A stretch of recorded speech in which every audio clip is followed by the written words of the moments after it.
Hey, what's up everyone? I'm here at Casone's RV here in Mesa, Arizona. I have a Winnbego Vista 27N right here in front of me that we're gonna do a walkthrough here for you today.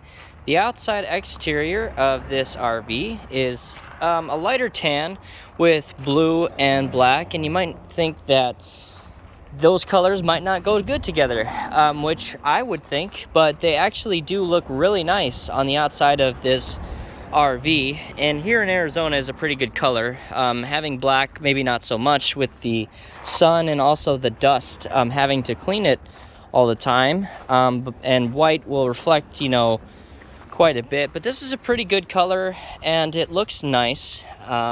Even though you think the two colors wouldn't go well together, they do. You have side view cameras on either side underneath the mirrors. You can see there on the outside.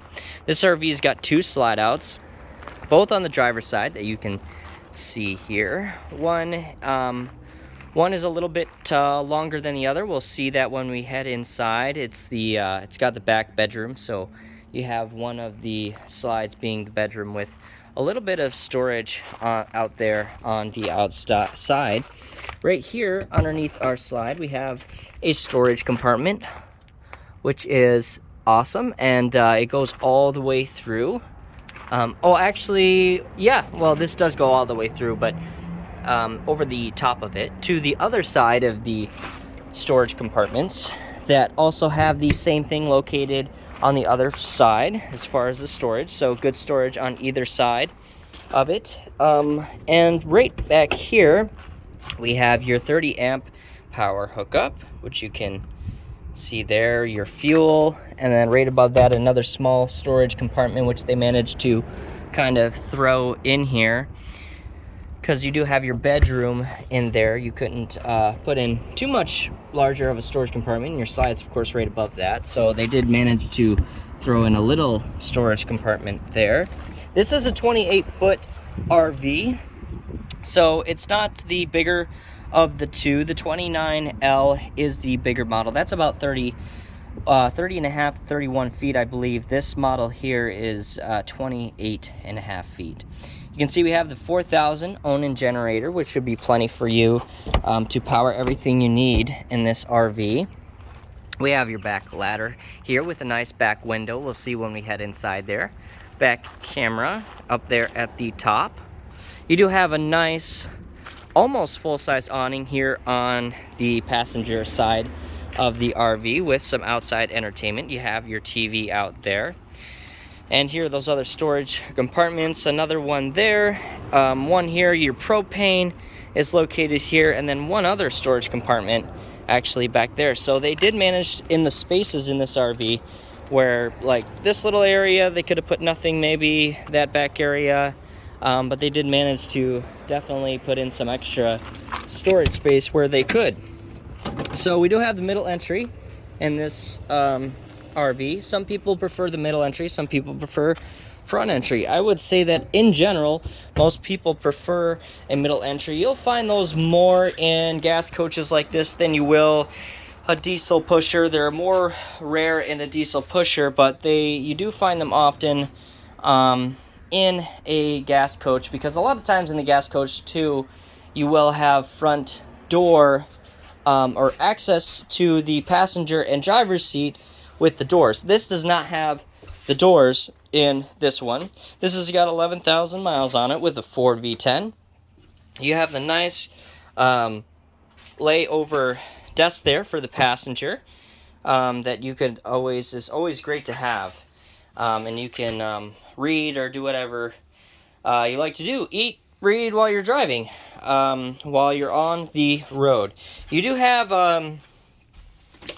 I have actually driven this RV already, and what's convenient as far as this screen here in the front is that it has a tilt to it, and not everybody's thought of this, because when you're going down the road and you're sitting in this seat and you're at an angle, you can see, like maybe with the camera, like all the stuff over here that's like flat or flush against that, whereas opposed to the actual screen is on a tilt here, so it faces more towards you, which is really nice for you to be able to see the actual side view and backup cameras as you were using them down the road, as opposed to having to like tilt your head over if you have a glare or what have you, because it's flat and not at a tilt, which is super nice.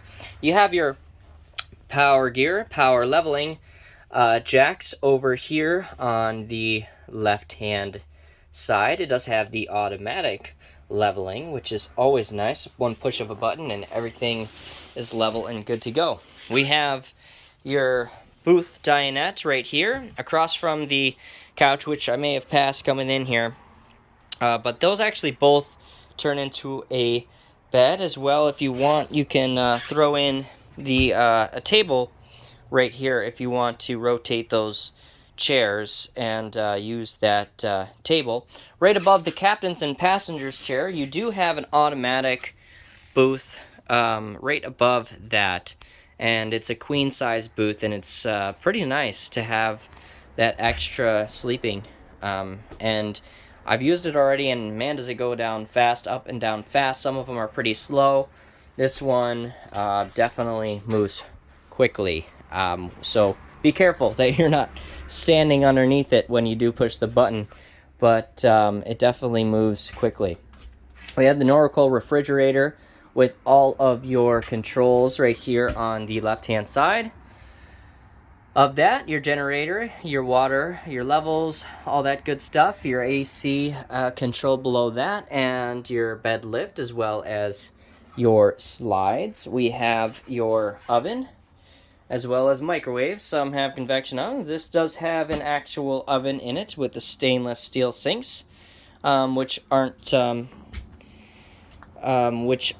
anything too small. Sometimes you get a little tiny one in a smaller RV like this, but you could definitely, at least you have two in here. You don't have an immaculate, one thing it does kind of lack is you don't have an immaculate amount of counter space, but you do have the booth dinette over here, which is literally right next to the kitchen. So if you had something that you needed to set down, you could always use this. That wouldn't be too much of a problem, I don't think. This is a little bit shorter, so it's going to be very convenient for getting into parks and those areas where they have cutoffs of 36, sometimes even 33 feet. You're not going to have an issue with this smaller RV, and it's not going to run you as expensive nearly as some of the newer, shorter RVs. I mean, the Adventure that the Winnbego makes, which they make actually a shorter Adventure now, which we have here as well. That is the same length, but it's almost double in price. And it is nice and has lots of other features, but if you're not looking to spend that kind of money and you're looking to get into something shorter that's really nice, then this is a great option. We have the Norco Refrigerator. We have some good storage right here, closet space, as well as that table that goes there in the front. Some nice storage underneath there, and your corner bathroom with an actual decent sized shower. Some just don't give you any room. This is pretty good size. That actually kind of, I wouldn't call it a tub necessarily, but it does have a little bit of a dip to it, so kind of a tub, but just good space. You're not going to be cramped in this one. Maybe if you're super tall, it might be an issue, but I don't think it'll be an issue. It's pretty spacious compared to the shorter ones that I've seen. So here is our bed, which is on that slide that we saw on the outside. We do have some mechanisms underneath and stuff, so that's probably why they weren't able to make the slide any lower than this slide back here. But when you're in here, the bed is right where it should be. It's not too high, it's not too low, so that they did that definitely the way that they should have. You actually do as well, which they have a cutoff door here, which is what I expected. But on top of that, you actually have a curtain you can see on it that goes on this track that goes around the bed here. Now, I don't know really, unless somebody's going from the bed to the bathroom and then you can put the curtain up, but you still have a door for the bathroom, so I don't really know how necessary or how much you really need that, unless you're just trying to be in your bed and cut off this area. But at the same time, you have a door here for that. So, I mean, you have both options, I guess. You can use a curtain or you can use the door. Here's that nice back window, which I love a lot. I always like having extra windows in an RV. I mean, when you're RVing, you're on the road, right? A lot of people are traveling. They're going to different places. They're going to see different places. And being in your bed, having a view of your surroundings wherever you're parked up at is like super important to me, and I think it is to some other people. And so you have a really nice window in the back, or on the slide here, and you have a really nice window in the back, which is awesome, I think. And then you have the TV right there in front of that.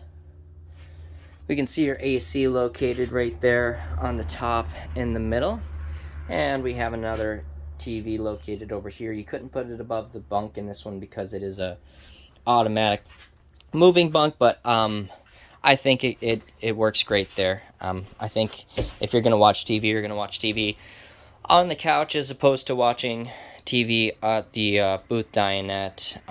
If you had an option, I mean, that's where I would choose to be watching TV. Alright guys, thanks for watching. If you liked the video, be sure to leave it a thumbs up. If you have questions about this RV specifically, I'll leave my email down in this description below, so you can send me over any questions that you might have about it. It is for sale, so please let me know. And be sure to subscribe to the channel because I make videos like this all the time. Alright guys, thanks for watching. We'll see you next time.